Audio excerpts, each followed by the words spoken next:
अस्सलाम वालेकुम वरहमतुल्लाहि वबरकातुहू। अज़ीज़ तालिबात, हम पढ़ रहे हैं जनरल साइंस जमात शशुम सबक नंबर 8, हमारा कालबदी निज़ाम और जिल्द। इससे पहले हमने इसी सबक में हड्डियों के मुतालिक मालूमात हासिल की है। हड्डियाँ कितनी किस्म की होती है, कौन कौन सी होती है।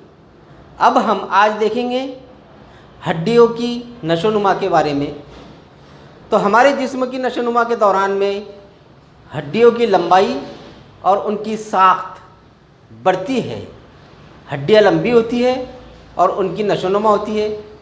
छोटे बच्चों का आपने मुशाहिदा किया होगा, छोटे बच्चों की हड्डियाँ जो होती है छोटी होती है, लेकिन जैसे जैसे छोटे बच्चों की नशोनुमा होती जाती है उनकी हड्डियाँ भी बड़ी होती जाती है। किसी शख्स के लंबाई अगर ज़्यादा हो तो उसकी हड्डियों की लंबाई भी ज़्यादा होती है। आप अपने दोस्त को इस तरीके से अपने दोस्त का मुशाहिदा कर सकते हैं। आपके दोस्त की हाइट यानी लंबाई अगर आपसे ज़्यादा है तो आप देखेंगे कि उनकी हड्डियों की लंबाई भी ज़्यादा होंगी। लेकिन इंसान के जिस्म की नशोनुमा एक मखसूस हद तक होती है और उस मखसूस हद तक उन हड्डियों की लंबाई बढ़ती है। अब हम देखेंगे महवरी ढांचा। महवरी ढांचा किसे कहते हैं? तो सबसे पहले है इसके अंदर खोपड़ी, उसके बाद सीने का पिंजरा, उसके बाद रीढ़ की हड्डी और मददगार ढांचा। तो सबसे पहले हम देखेंगे खोपड़ी।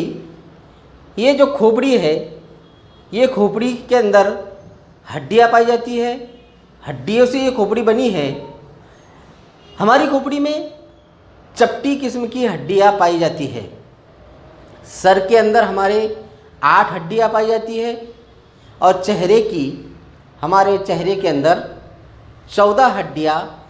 इस तरह कुल मिलाकर पूरी खोपड़ी के अंदर 22 हड्डियाँ पाई जाती हैं। खोपड़ी जो है हमारे जिस्म के किस हिस्से की हिफाजत करती है? किस हिस्से की हिफाजत खोपड़ी की वजह से होती है?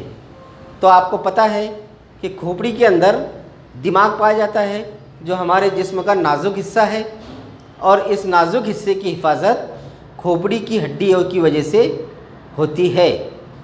अब हम देखेंगे सीने का पिंजरा। सीने का पिंजरा आप ये देखिए, यहाँ पर आपको इस तरीके से अगर आप पुश करेंगे तो आपको हड्डियाँ महसूस होंगी। ये हड्डियाँ उंगलियों से हम देख सकते हैं, हमारा हाथ लगाकर हम इसको चेक कर सकते हैं।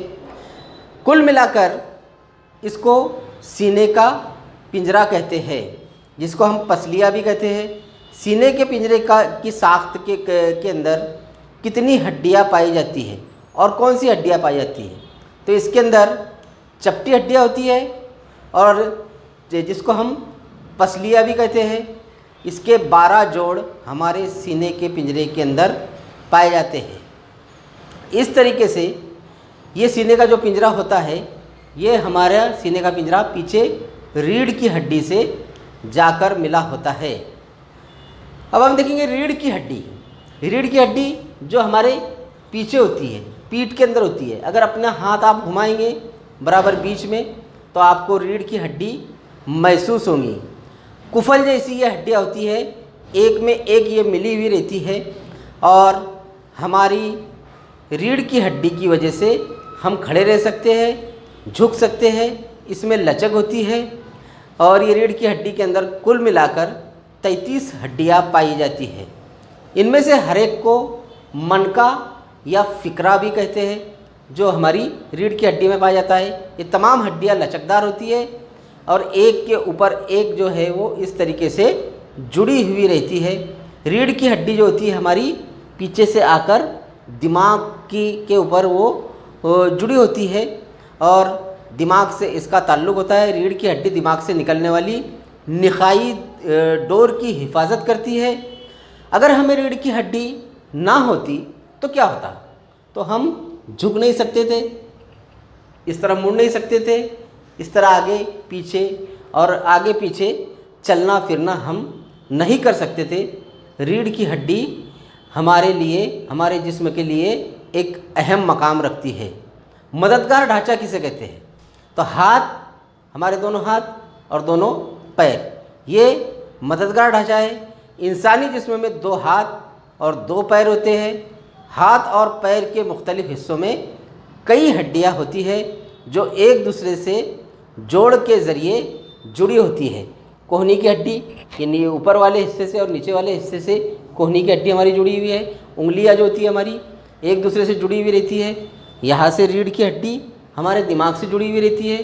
पैर की हड्डियाँ, घुटनों की हड्डियाँ, तमाम हड्डियाँ जो है एक दूसरे से जुड़कर एक मददगार ढांचा बनाते हैं।